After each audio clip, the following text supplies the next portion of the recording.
wabarakatuh. Kami dari kelompok 1 Pendidikan Biologi Unggulan 2019.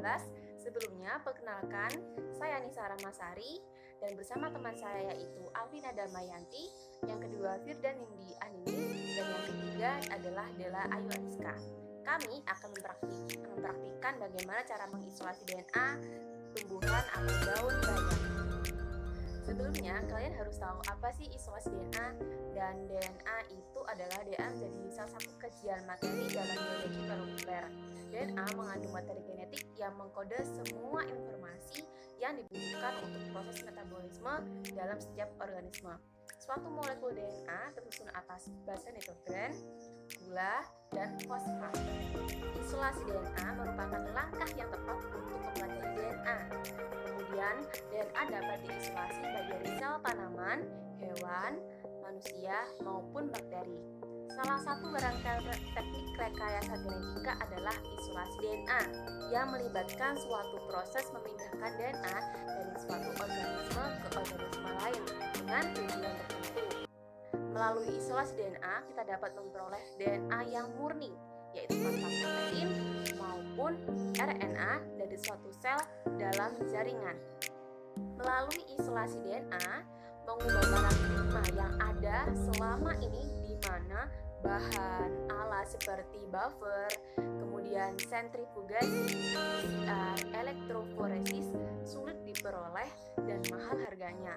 Selain itu, alat dan bahan tersebut juga belum tentu terdapat di semua sivitas akademik, ditambah dengan protokol yang rumit sehingga menjadi hambatan dalam memahami dan menyampaikan materi biologi molekuler.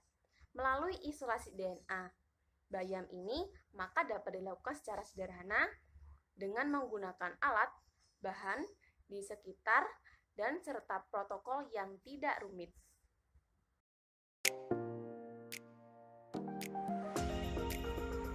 Saya, Firdan Nindi Anini, akan menjelaskan tentang alat dan bahan yang digunakan untuk praktikum isolasi DNA pada bayam.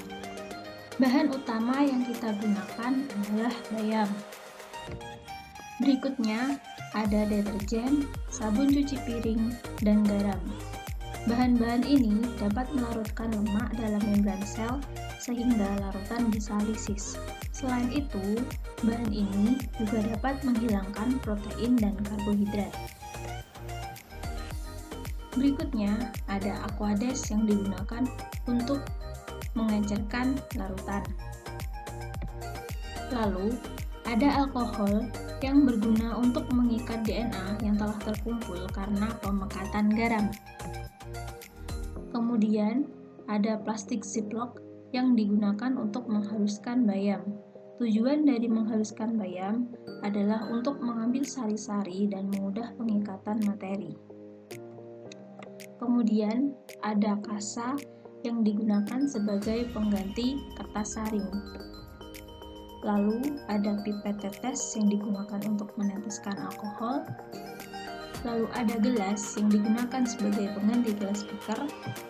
Kemudian ada botol yang digunakan sebagai pengganti dari tabung reaksi.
DNA adalah isolasi DNA tanaman bayam dapat dilakukan secara sederhana menggunakan alat dan bahan serta protokol yang mudah sehingga dapat diaplikasikan dengan berbagai bentuk alternatif pembelajaran. Pada praktikum kali ini kami menggunakan perbandingan, yaitu untuk lisis A kami menggunakan 1 sendok garam, 1 sendok deterjen bubuk, dan 50 ml Aquades. Sedangkan untuk lisis B kami menggunakan 2 sendok garam, 3 sendok deterjen bubuk, dan 60 ml Aquades. Untuk perbandingan hasil lisis antara A dan B, yaitu untuk lisis A sendiri terlihat DNA yang mengambang di atas permukaan alkohol. Walaupun terlihat DNA mengambang, namun tidak sebanyak lisis B. Waktu kita bisa untuk melihat hasil DNA-nya, yaitu kita menunggu beberapa menit setelah pencampuran dengan alkohol itu sendiri. Untuk lisis B, terlihat DNA mengambang di atas permukaan alkohol. Akan tetapi, untuk melihat DNA secara maksimal, kita harus menunggu sekitar 30 menit. Dan terlihat suatu DNA yang menggumpal di atas permukaan alkohol. Sekian video dari kami. Wassalamualaikum warahmatullahi wabarakatuh. Semoga bermanfaat. Bye.